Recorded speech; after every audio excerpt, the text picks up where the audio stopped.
All right, everybody, welcome in. This is kind of an impromptu LSU pregame show. Decided this afternoon that we were going to go live and 30 to 45-minute show, and we're probably going to have a bunch of special guests drop in, and I think a few of them are actually in Las Vegas, inside Allegiant Stadium. So as soon as those guys pop in, we're going to get to them as quickly as possible because those guys are on the beat and have a job to do. But we want to get them to set the scene for us, give us their final prediction and their feeling for this one, and then we'll let them get in and out of here. We're probably going to go about 30 to 45 minutes. And as always, I'm Mike Scarborough, TigerBait.com, joined by Preston Guy. And I've had kind of mixed emotions throughout the week, or not mixed emotions, just up and down as far as how I think this one might go. You never know what's going to happen in an opener. But I'm going to stick with my thought of 31-27 LSU with the win. And, of course, you guys that have been watching our shows, I've been 9-3 just about all spring and summer with my prediction on the season, and then I'm sticking with that. So welcome in, Preston. What do you think? All right, what's going on, Mike? It is nice. Hey, it's nice to share a screen with you. First time in a while we've done it. It's been probably a good 6 months since January. On the game, I'm going to lean toward optimism because I feel like LSU has more question marks than LSU. I feel like Nusmeier is the better quarterback. I feel like the offense is better for LSU. The offensive line's a big difference. And I think I have more faith in LSU's defense than USC. I think LSU is going to be in control of this game, most of it. Not a blowout or anything like that. I just think LSU's in control. And I think, as the game wears on, I think a desperation play mixed with Blake Baker's aggressive defense, I think is going to cause it to break a little wider open. I don't know. I don't have an exact score, but I do think it's like LSU has like a 10-point lead and then a pick six or something like that really is the nail in the coffin. I think it'll be a big, exciting win. I think LSU wants this really badly. They cannot go half a decade of losing openers, and that's what they're facing right here.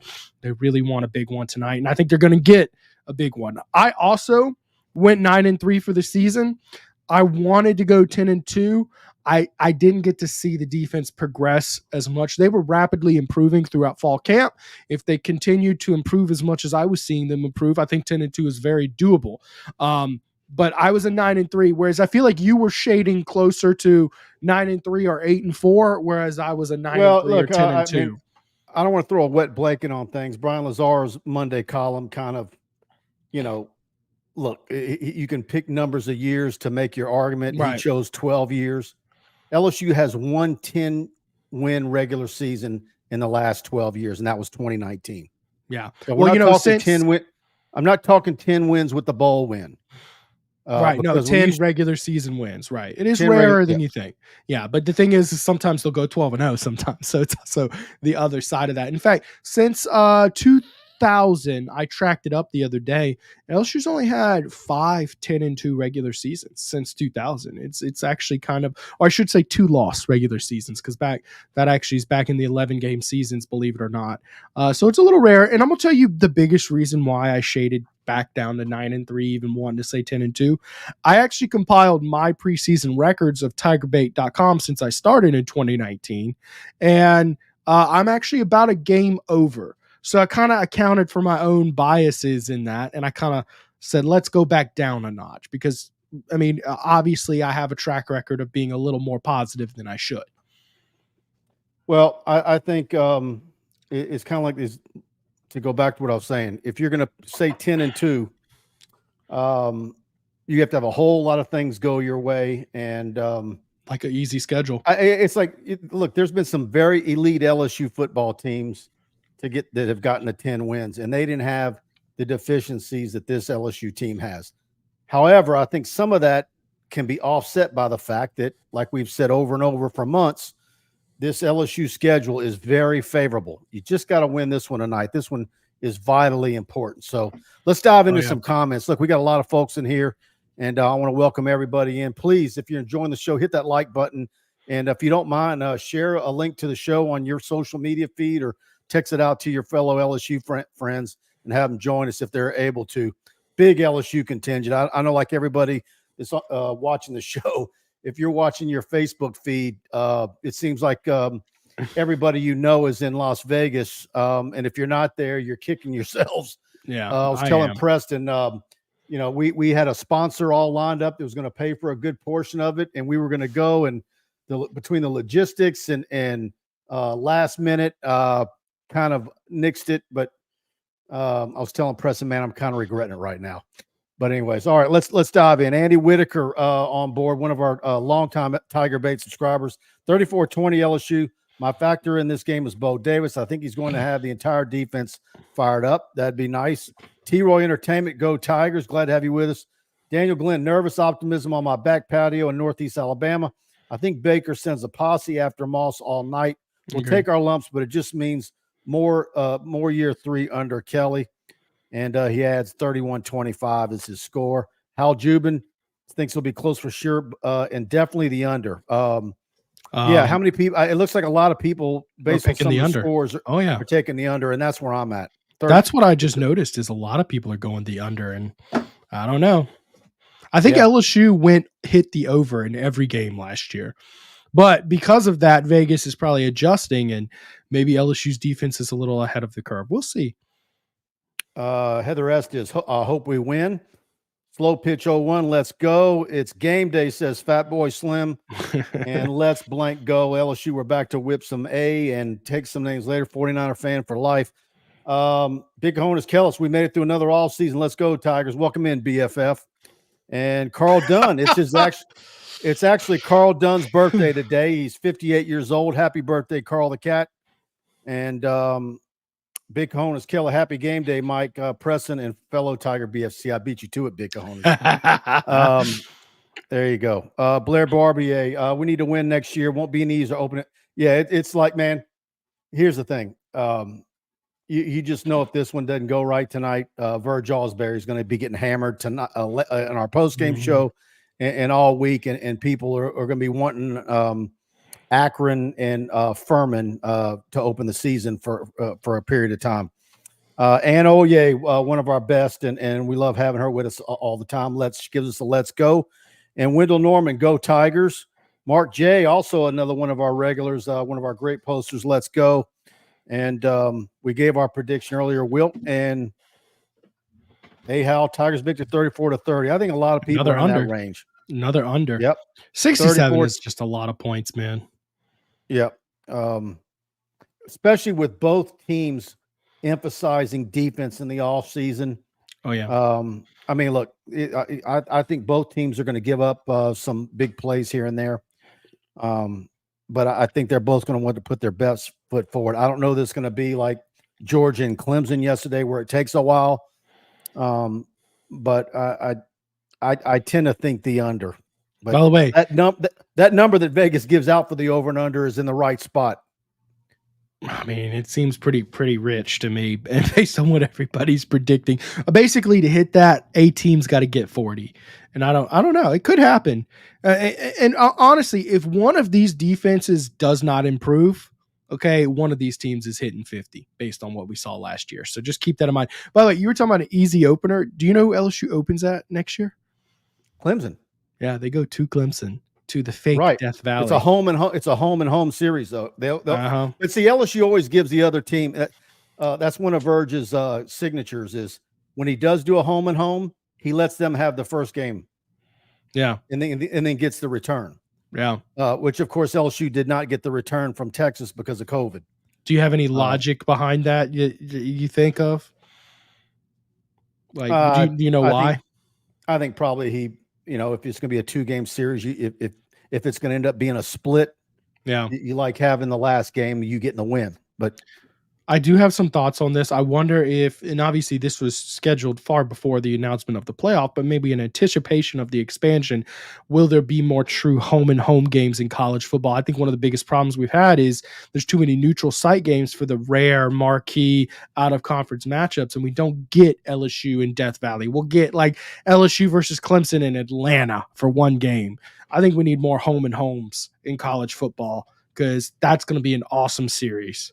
How many of you have seen the photos of the Allegiant Stadium end zones with the Las Vegas? Why couldn't they put the team names there?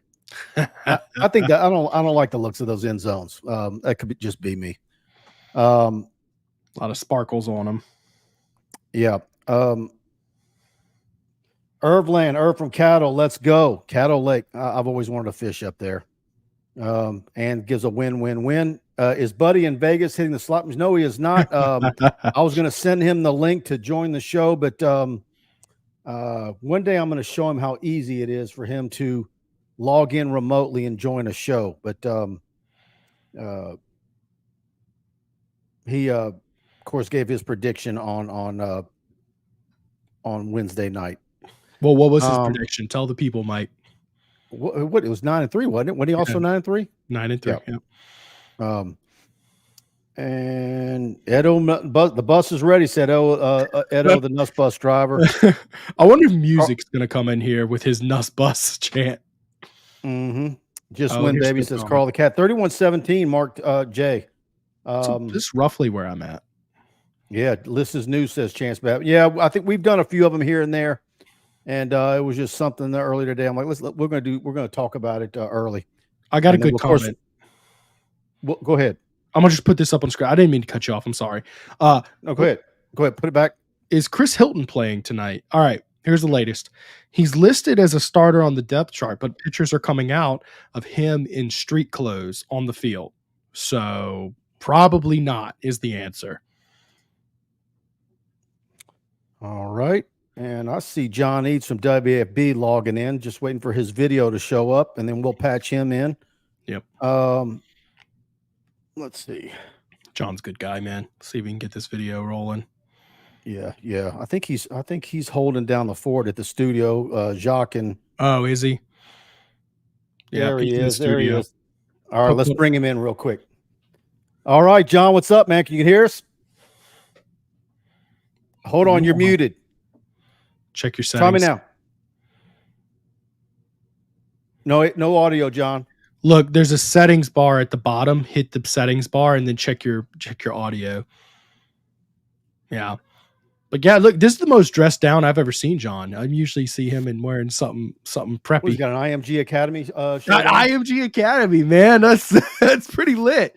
He can hear us clearly, but are you checking the settings, John? Give us a thumbs up if you found the settings bar. There's no thumbs up. No audio yet. No audio, John.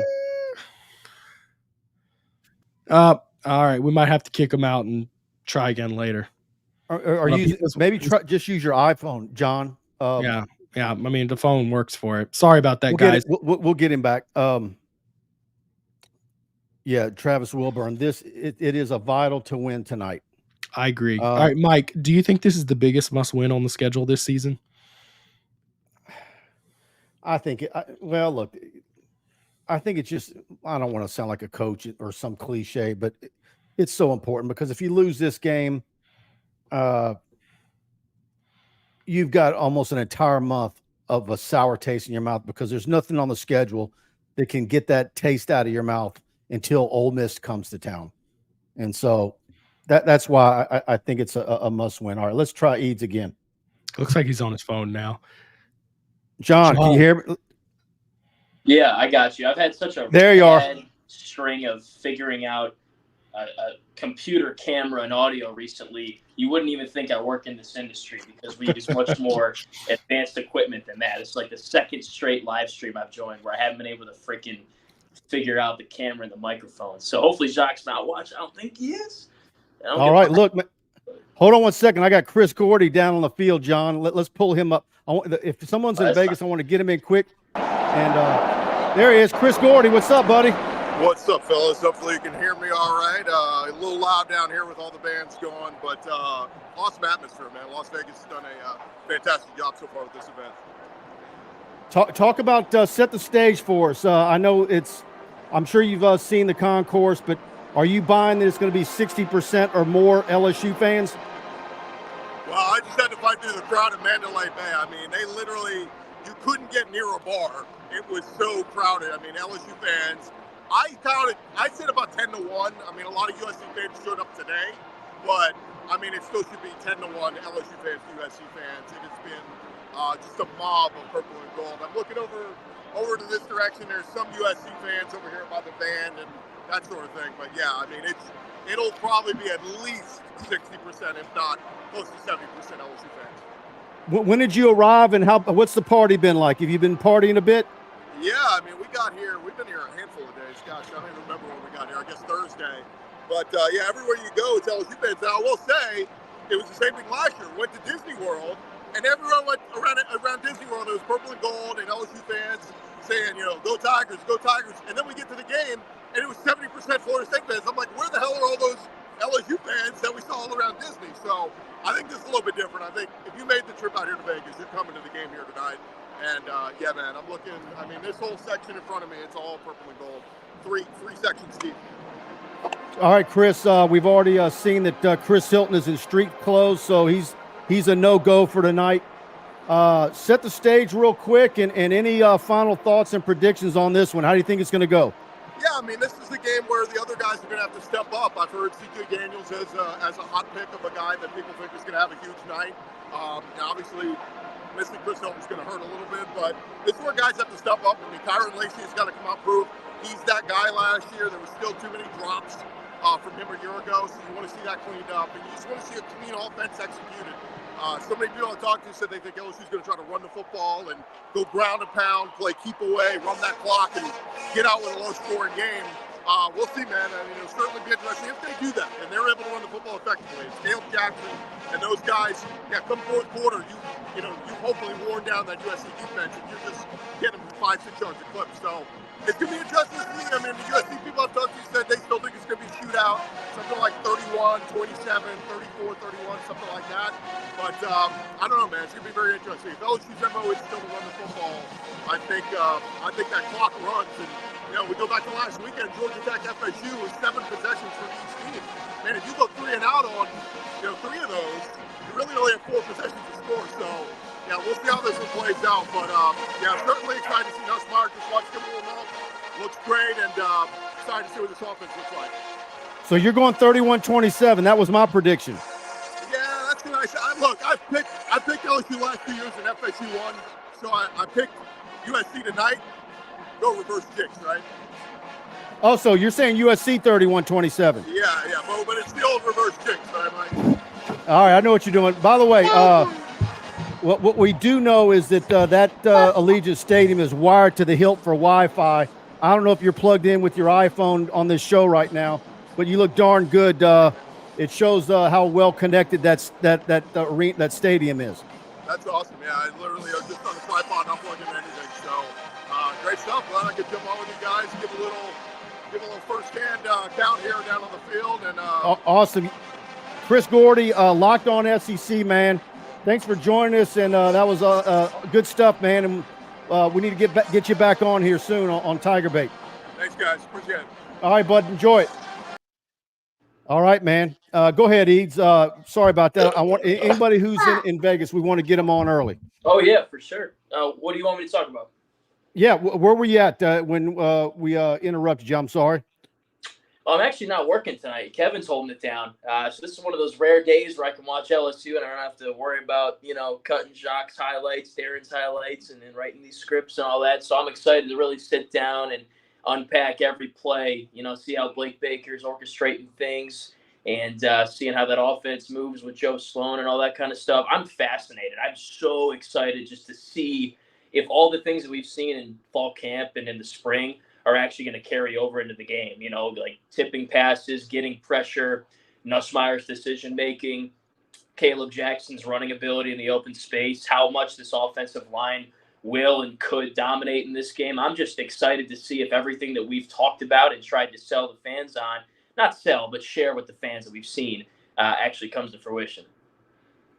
Yeah, it's, we're you mentioned Jacques earlier, and he tweeted out a photo of another establishment doing the Jello shot competition, and I'm like, that is the one part of y'all's job in the TV business that I don't envy. Where you're looking for those type of angles to fill time on a newscast. Yeah, I don't think he did any kind of coverage for us on that besides his social media, which is probably a TV channel in itself with the amount of followers that guy has. But a lot of talking to fans, showing us the massive stadium circa swim pool that they had over there. and things like that. But he's been there since I think Thursday. So those kind of couple days beforehand, you got to come up with ways to make some content. So I think he did a story on Josh Williams because he's tight with that family. But now it's here. Now it's football, and we're done previewing, talking about what we've seen in camp. It's actually every Saturday, I guess Sunday in this case, seeing what we see and breaking it all down. Maybe a little bit too much. Absolutely. I'm looking at this football game and something that Chris Gordy touched on and talking about wanting to, ground and pound and run the football. I think LSU is absolutely going to want to do that. You talk about the depth chart where they say Josh Williams or Caleb Jackson getting the start. Mm-hmm. Of course, so we've seen times where the first carry, who did the first carry go to last year? And everybody was, when we didn't see him for almost Trey Bradford. Yeah. Trey Bradford, and then we didn't see him the rest of the season. Yeah. That was something. So, yeah. But I hope we do see a lot of Caleb Jackson. I got to say that. I am already predicting that the thing we're all going to be grunting and groaning about this entire season is the running back rotation, because I can already see a world where everybody's itching to give more carries to Caleb Jackson and they're just rolling with Josh Williams. Not that I have anything against Josh Williams. It's just, I think Caleb Jackson is your biggest. Yeah, I'm going to be doing a whole lot of, back. Come on, Frank. Yeah, exactly. A lot of that. But hear me out. Not only that, but who do you think gets the third carries? Do you think it's going to be Caden Durham, or do you think it's going to be John Embry? Of course it's going to be John Embry, but I think everybody's going to want to see Caden Durham. I think that's going to be the boogaboo. I think everybody's going to be complaining about that this year. Let me say this. I did a segment on that last summer because it was kind of a similar situation. You had Caleb Jackson. You had John Embry. You had Logan Diggs.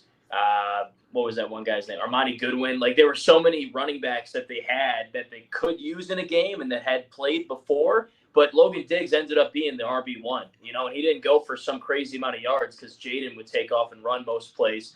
But he was the guy that was getting the bulk of the carries. So I was kind of worried that would be the case last year. They would rotate all these guys in and out nonstop. But they ended up picking one and sticking with him. I think what's going to happen is the first couple games, you might see a Josh Williams, Caleb Jackson rotation, but I think that Jackson's going to eventually take over, and he's going to be the guy that's getting the lion's share of the touches. And I think something else is that the running backs are going to be a massive part of the passing game this season, because Nusmeier, unlike Jaden, isn't going to take off after going through a couple reads. He's going to sit there and find the open guy, and we saw him check it down a lot in camp. So I think eventually we will see someone emerge as the RB1, stand alone, and get the bulk of the touches. And I will think it will be 28.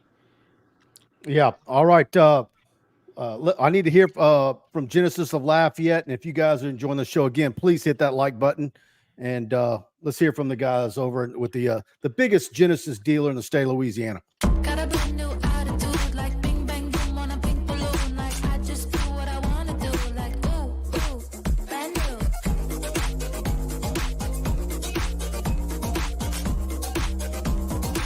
Mike, can I get a free car for coming on, or what's the Yeah. Well, I can hook you up with a test drive, that's for sure. Jaron Guidry, sales manager, Blake Mesh, and there's a reason why they sell more Genesis than any other dealer in the state of Louisiana.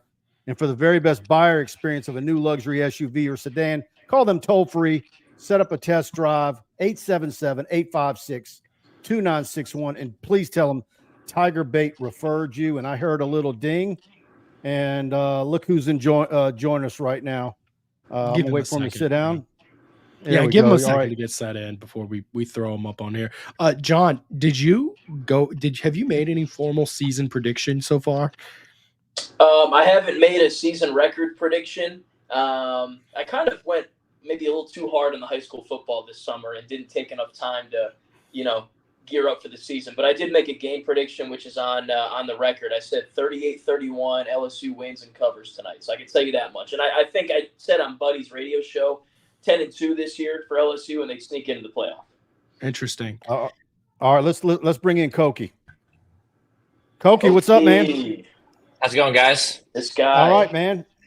We just had Chris Gordy live from the field, and I think Wilson is going to join us too. I think he said he was going to try and get in here, so we might have two of you guys from the Advocate. But give us your thoughts on this one, and if you've got a prediction and a season prediction. Yeah, I am fairly optimistic about LSU in this game just because I just think they have the advantage on both lines, and I think that's like the real that, and I just think they're the much deeper team. And for those two reasons, I'm pretty confident in them, even though obviously there's a lot of similarities between these two teams, the third-year head coaches, the losing the Heisman winner at quarterback, all that sort of stuff everyone's talked about a million times. But USC's offensive line is a real liability, and although I don't think LSU's defensive line is the best unit in the SEC or anything, it's still an SEC unit, and that alone kind of scares me if I'm a USC fan. Then on the flip side, I mean, LSU's offensive line is elite, one of the best in the country, and USC's defensive line is a relative weakness of their defense. So for those reasons, it's a lot of the team's going to come down to which team gets the ball in their best playmakers' hands the most, and LSU's just in a much better spot to do that because of the line play. So, and that's for this game. And then, so I'd add LSU 35-24 over USC. And then for the season, I had 10-2 and just missing the playoff. 10-2 and missing the playoff? Interesting. There's some people have 9-3. Yeah. There's some that have LSU 9-3 and making the playoffs. Now, worth noting. I have trouble seeing if they lose 3 games, then they'd miss the playoff. Yeah, I agree with you. For some context, guys, I did some analysis of LSU's 2 and 3 loss seasons since 2000, right? And if there were a 12-team playoff, 5 of the 2 loss seasons, all 5 were making the playoffs and comfortably, like they were like in the top 10, right? On the 3 loss teams, they've actually had 10 of those.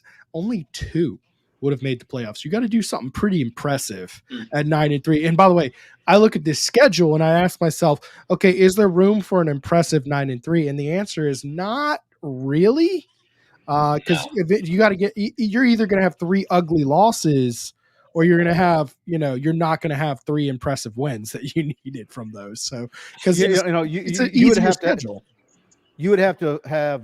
You'd almost have to have a deal where you made a run where you won like 4 or 5 straight, in late in the season. Yeah. And maybe you had an extenuating circumstance where maybe Nusmeier missed a couple of games and that was because of and that factored in, Yeah. It'd have to be something wonky. And and part of it's also the fact that, a lot of their tougher games are at home. So, you kind of have that built-in advantage that the committee's going to have to consider. And really the only tough road game that they have is A&M on the road. And I know A&M lost last night, but that was a very impressive performance by both teams, I thought. So I think that's going to be a very tough game for LSU. And I don't know. It's going to be a very interesting season. And I can definitely see them making the playoff. I'm not saying that they're going to miss the playoff for sure. Right. I just feel like, gun to my head 10-2, but also gun to my head they're going to miss the playoffs. So I'm like in between 9-3 and 10-2, but I just keep on like changing my pick every day. So let's let them play the games. I would say the consensus of the media is that I've talked to is somewhere like 9.7 wins. Somewhat like more people are picking 10 than 9, and I don't think I've seen an 8-4 yet. So I think that's a pretty good parameter. Well, I think I think if anybody thought 8-4, they went 9-3 just to avoid the heat. But heck, Gilbo had our guy Gilbo went 9-3 and has LSU in the playoffs. Yeah, I saw that was interesting, and it's a weird world when Gilbo's going more positive than me. Yeah, weird times, man. All right, let's dive in, man. Look, we got a big crowd in here. If y'all enjoying this, please hit that like button for us. It helps us with that YouTube algorithm. Eads, what kind of game do you think Nusmeier is going to have here in his first opener as a starter? What does he got to do to just pick up where he left off from Wisconsin, or are you like me? Do you think he's probably going to average an interception a game throughout the season?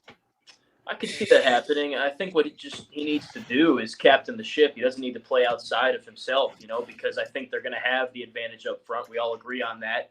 And as long as people aren't tripping and falling, the running backs will be taking off, I think, and averaging about 5 yards a carry this season. So there's no need to force a bad throw. There's no need to try to think you're Hercules and make a throw that's not there, when you can just live to play another down and run the football and keep the chains moving, I think. So, really, I think Miller Moss is the guy that's going to struggle more tonight. Watching the bowl game tape, he made some really bad decisions. There were times where he put the ball in harm's way, and against Louisville, it worked out for him.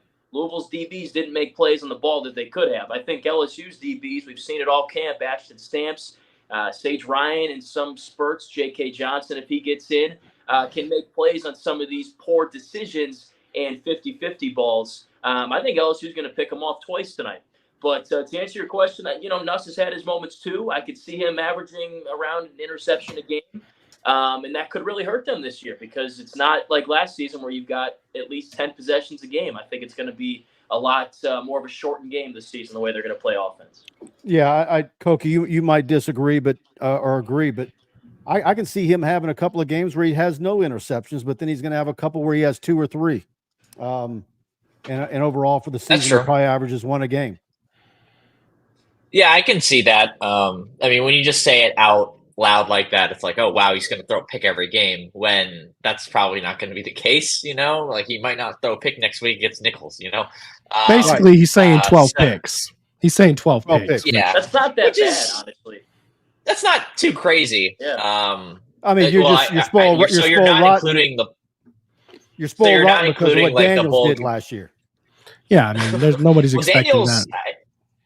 Well, I mean, Daniels really throughout his entire career did a very good job of taking care of the ball. Like that was the one, except for really his junior season where he had 10 picks and 10 touchdown throws just before he got to LSU. Like that was really the only season where he kind of turned over the ball a little bit more than he should have. But other than that, like he did a very good job protecting the ball. It was just a matter of him generating explosive plays. And then last year he generated explosive plays while protecting the ball at the same time.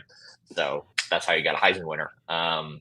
But yeah, no, I can see that potentially being the case. But and especially like in a game like this, I think it's going to be very important for LSU to get the running game going and the screen game going, because they've got to make USC try to tackle, and especially try to tackle in space. That was their weakness last season. This is week 1 of the season, so most teams aren't very good at tackling at this point of the year. When you consider all that stuff and the amount of screen game that we saw them run in preseason, I think that's going to be a part of the game plan today. And that's something I think I agree with you. Not just with the running backs, but also with the wide receivers. Just get those DBs, tackling, and we'll see how they adjust. So USC is going to do that too. They do a lot of screens. By the way, in Nusmeier's, I think whatever the running back receptions were in the opener last season, I bet you that the running back receptions, I bet you that number's double tonight. Way up. At a minimum. Way up.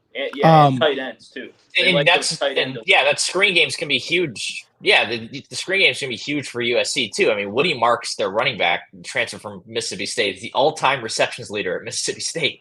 Yeah. So the guy who gets the ball in the backfield. So he's going to be used as a weapon in this game. I will say though, I saw my fair share of end arounds in various ways. It's in all the LSU practices that we were at, and I've never seen that be a successful play at LSU at any time in the last 25 years. And so I hope we don't see as many of those as we saw in practice, because even in practice they didn't seem to go anywhere. All right, I want to throw some out here on the Nusmeier interception conversation. In his last 120 passes, he's thrown 3 interceptions, which is 1 pass for every 40 passes, right? 1 interception for every 40 passes, which he probably won't average 40 passes a game. He'll probably average somewhere around the neighborhood of 25.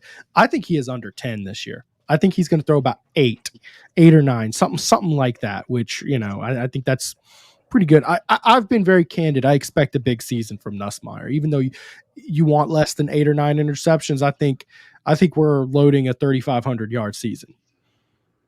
The only thing with that evaluation is that, like, how many of those attempts and snaps were against, like, no offense to Southern, but like Southern. Well, hold up. Southern is the cutoff point, right? Southern is the cutoff point. That's where I stopped checking because he had such an awful game against Southern. I'll tell you. 10 against New Mexico, 6 against Auburn, 2 against UAB, 1 against Texas A&M, 27 against Georgia, 15 against Purdue. Last season against Wisconsin, 45 against Wisconsin, 10 against Bama, 12 against Army, 2 against Mizzou, 3 against State, and 6 against Grambling. So the short answer is not many. Not many were against lower competition. And it's also like this in terms of game situation, it's just hard to just like take those numbers and plant them onto now. I guess that's it's not just sample size, but it's also just like the weird situations that you're thrown in as a backup quarterback when you're not even expecting to play in that moment in the first place. So it's gonna be hard to tell for sure. We just know that he's a gunslinger. It's simple as that. And but you could also argue that their schedule isn't too difficult this season, and for that reason, maybe he won't throw quite as many picks because of that, and LSU will have a better year. So like if they had Florida's schedule, then I'd be surprised if he didn't throw 12 or 13 interceptions. But they don't have Florida's schedule; they have their own schedule. So yeah. Oh man, who put that up there? Oh man, that's really nice. I know it was you. It certainly wasn't. It wasn't Eads or Koki. There goes Eads. He left the stream because of it. Well, look, if this guy's voting, I mean, look, I'll take your vote. You know what I mean? Yeah, we lost Eads. I don't know what happened, but if he comes back, we'll have him in. But he might have lost his connection. Yeah. All right, Koki. Anything else before we let you get out of here? Last thoughts. No, this is a huge game.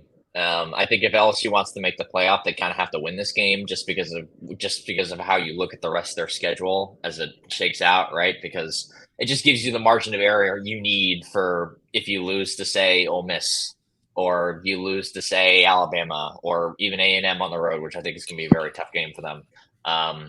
So if they win this game, then it gives you the margin of error you need when you head into SEC play. So.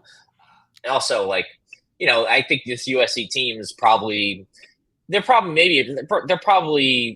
a decent chance that they're weaker than the last two Florida State teams. I think there's like a real shot of that being the case because that Florida State team 2 years ago, we didn't think they were going to be very good. And then they had a borderline top 10 team.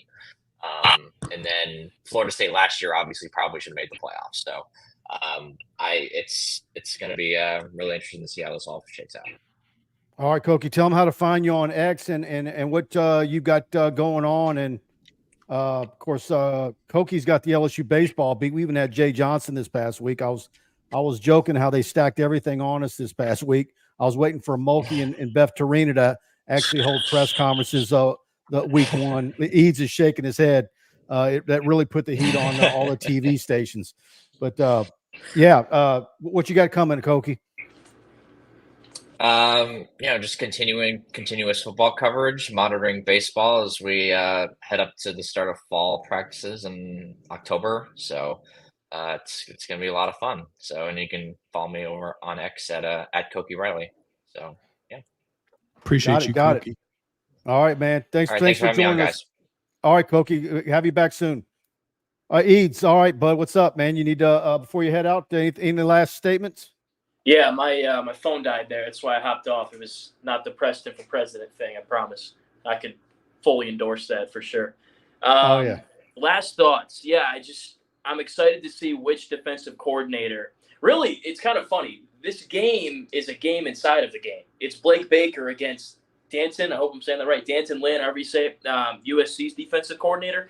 I think that's what it's going to come down to. And those guys have been competing since they were both hired at their respective schools. Tonight, we get to see who wins that individual matchup because neither defense is elite. Neither defense has elite players, I would say.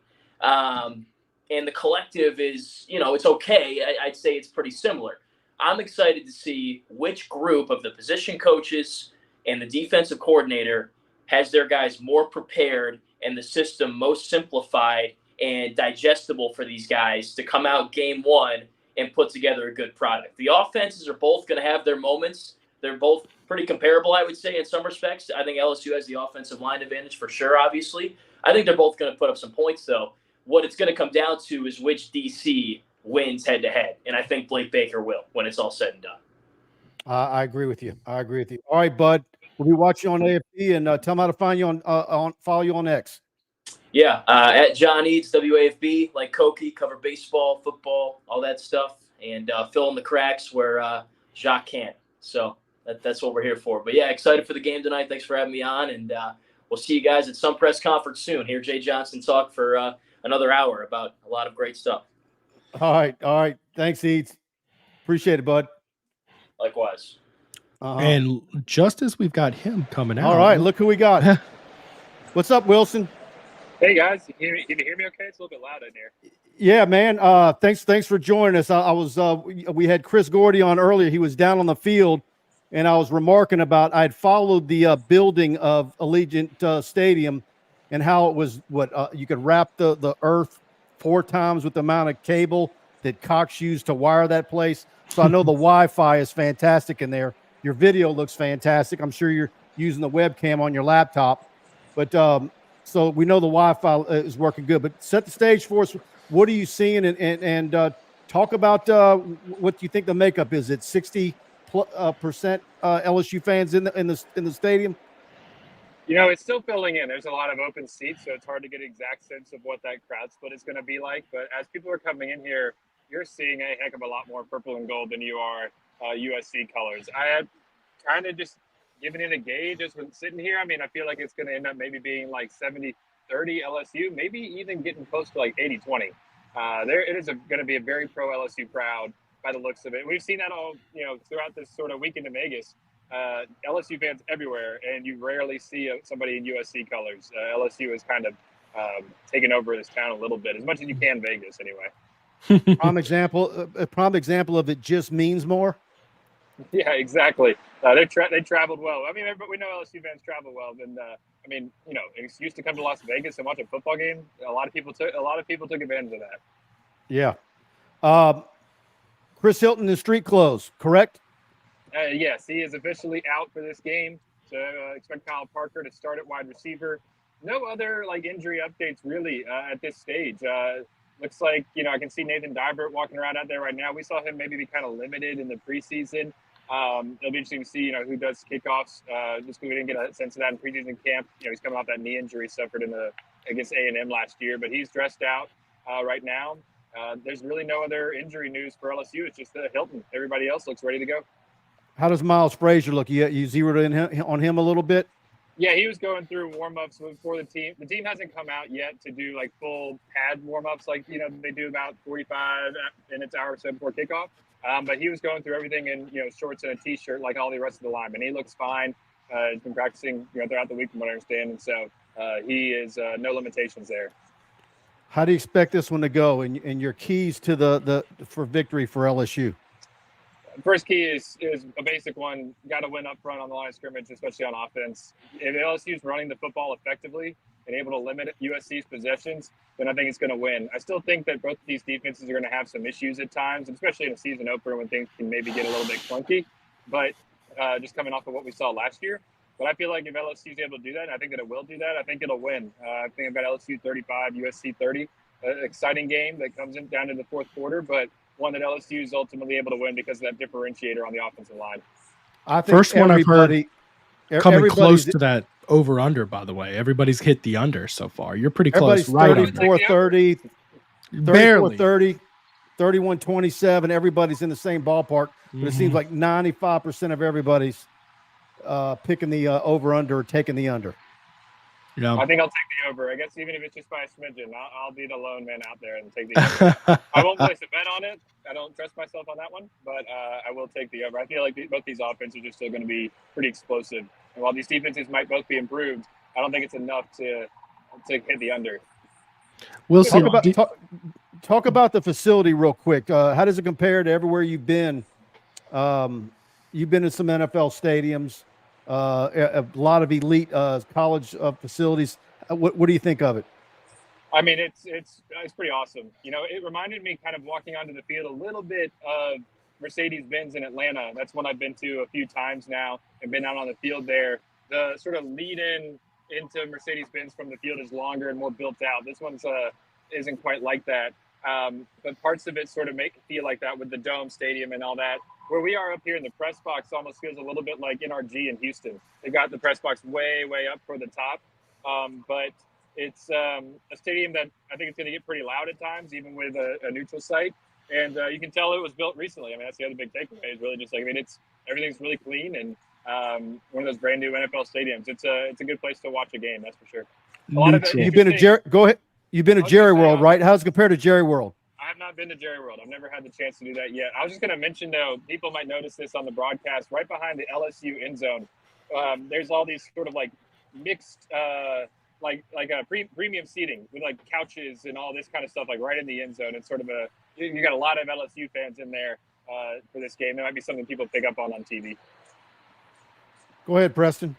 Well, no, Wilson, I was going to ask you if you had put together any sort of season prediction this year already. Did you put anything out there?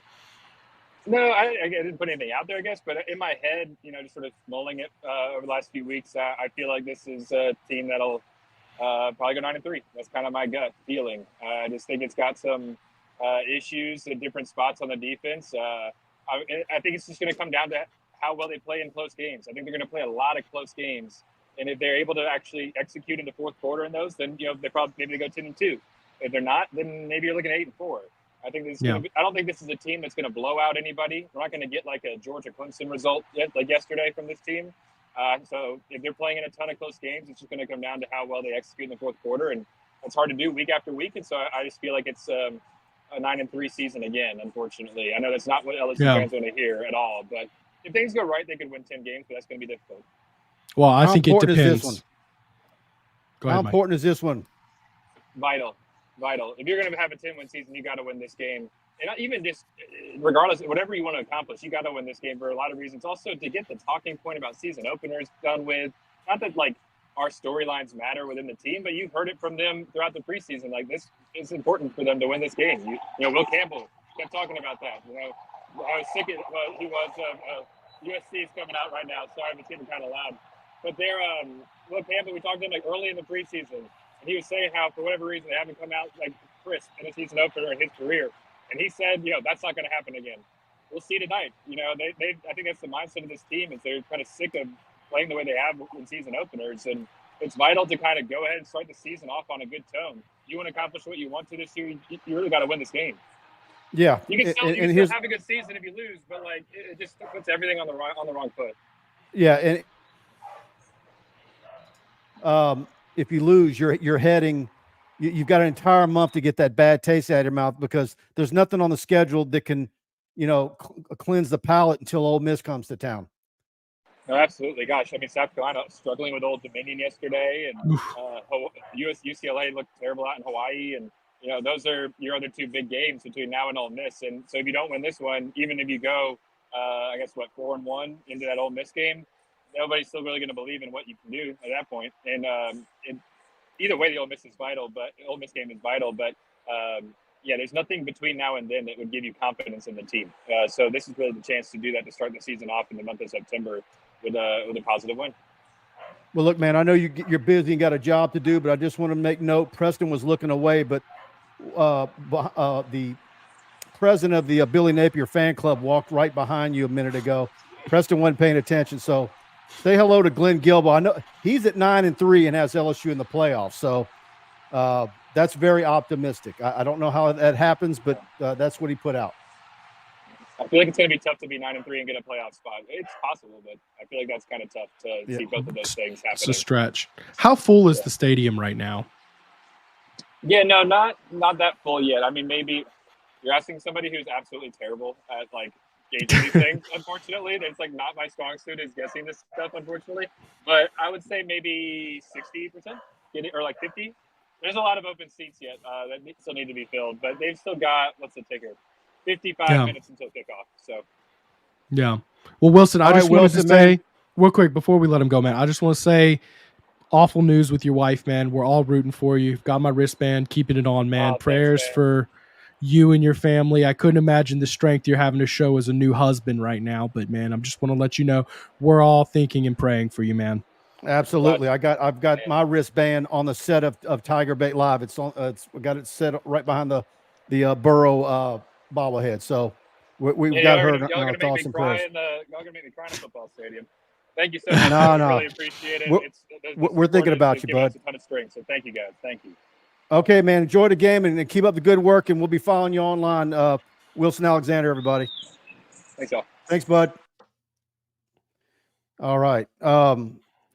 Let's see. All right, man. We've had anything else you want to add before we get out of here? I think we accomplished everything we needed to in this post-game show. We've got about 40 minutes until kickoff, 6:30 ABC. Of course, I think kickoff is actually 6:37, something like that. But yeah, no, right. Hey, look, it's the end of talking season, guys. It's time to stop talking and yapping about it, and let's watch some freaking football. I'm freaking hype, and all of y'all should be too. Absolutely. And by the way, we're doing the post-game show tonight. We're going to try to go live as quick as possible. Since we're both in our home studios, and so maybe 45 minutes after games in, I might even be doing a little work while we're live as I'm receiving stuff. I've got a videographer there. I think we're going to have BK up as quick as possible, player interviews, Lincoln Riley's post game. We're going to have everything there. I've got a wonderful video guy there. And so we're going to have all that for you on our YouTube channel. So come back for our post game show. And that's why you need to hit the subscribe button, notification bell. As soon as we go live, you'll get an alert. And again, we're going to try and go as quickly as possible. We ought to have a pretty lively one. Nobody's got to work tomorrow. It's Labor Day, so I'm sure we're going to have a nice, lengthy one and get to everybody on the post-game show. So y'all enjoy it, and we'll see you on the back end of it. And I'll be back tomorrow. You know, I thought about taking the day off for Labor Day. Mike was like, dude, what are you doing? I was like, well, it's the day after the game, and it's Labor Day. He's like, no, man, get it. So me and Zach Nagy will be back here tomorrow night at 8 p.m. to discuss everything that's going on. It should be one of the handful of shows that are going live tomorrow. All right, guys. Thanks for everybody for tuning in, and thanks to all our great guests, man. We had John Eads, Koki Riley, Wilson Alexander, Chris Gordy. Am I missing anybody? John Eads, Koki Riley. Yep. Great for those guys because it was impromptu. We decided to do it a few hours ago. Great to have all those guys chime in on us. And all right, everybody, thanks for tuning in. We'll see you after the game, and we think we're all on board. We think LSU wins this one. Yeah, but we'll talk about it afterwards. All right. Good night, everybody. See you in the post game.